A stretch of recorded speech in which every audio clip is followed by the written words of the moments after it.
आपने शिकायत की थी पटवारी के द्वारा आपसे रिश्वत मांगी जा रही, क्या मामला है पूरा ये?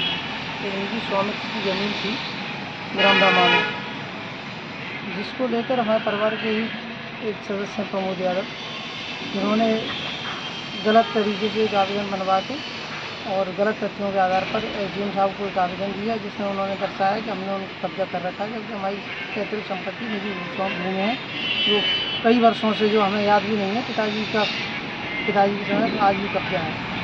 और इसको लेकर एसडीएम साहब ने एक आदेश जारी किया तहसीलदार साहब के लिए कि उस पर जानकारी निकाल कर जाँच करा के सही रिपोर्ट दें। उस तहसीलदार साहब के आदेश को तहसीलदार साहब ने आदेश भेज दिया पटवारी के लिए कि जांच रिपोर्ट लगाकर पंचनामा पेश करें। तो उस रिपोर्ट को उसमें पटवारी ने अपने घर बनाकर, कोई जानकारी नहीं अभी तक, ना ही उस पर कोई कब्जा है, ना ही कब्जे की कोई कार्रवाई है, सीमांकन हुआ नहीं है। जब तक सीमांकन नहीं है आप किसी के खेत को कैसे किसी और को बता सकते हो? जब तक आज तक बंटवारे की कोई जानकारी नहीं है किसी भी पार्टी के, पिताजी 4 भाई हैं।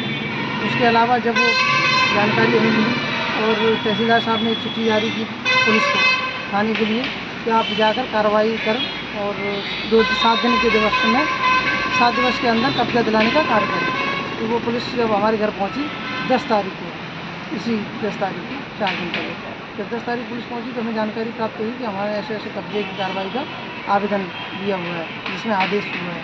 तो हमने वो आदेश को निकलवा के तहसीलदार के आदेश को अपन कलेक्टर साहब के पास पहुँचे और कलेक्टर साहब से निवेदन किया कि ऐसे ऐसे सर उसमें ना तो आज तक कोई बंटवारा हुआ है, ना ही किसी पक्ष को जानकारी है बंटवारे के बारे में, ना ही कोई सीमांकन हुआ है, ना ही 250 के तहत कोई कब्जे की कार्रवाई हुई है। और गलत तथ्यों के आधार पर एसडीएम तहसीलदार साहब ने आदेश कर दिया और कब्जा दिलाने का काम किया। तो उसके लिए हमने कलेक्टर साहब से निवेदन किया, कलेक्टर साहब ने उनके आदेश को स्थगन करते हुए तो कौन से गाँव का मामला है, आज क्या कार्रवाई? कलेक्टर साहब ने कार्रवाई की और उसकी कार्रवाई को रोकते हुए हमारा आदेश दिया कि आप इसी को ऐसे के स्थगित ऐसे ही रखें।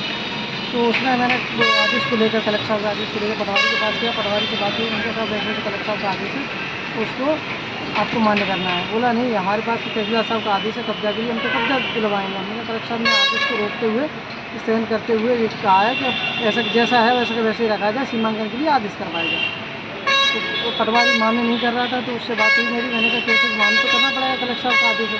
तो बोला जब मान्य करवाना है कलेक्टर साहब का 10,000 रुपये लगेंगे।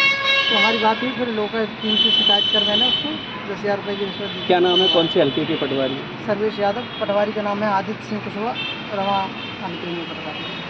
तो जो पटवारी हैं, इन पटवारी के द्वारा कब पैसे की मांग की गई थी आपसे? पटवारी के द्वारा 11 तारीख को मांग की गई थी, जिस दिन पुलिस पहुंची थी हमारे यहाँ। तो आज आपके कितने रुपए आप दे रहे थे आज? आज 8,000 रुपये। 8,000 रुपये मैंने 15 तारीख को कल दिए थे। लोका टीम ने कहाँ पे उन्हें पकड़ा है? हमारे घर के सामने अग्रवाल कॉलोनी नंबर सुना। क्या नाम है आपका? सर्वेश यादव। कितने सदस्य टीम थी? लगभग होगी 11-12 लोगों।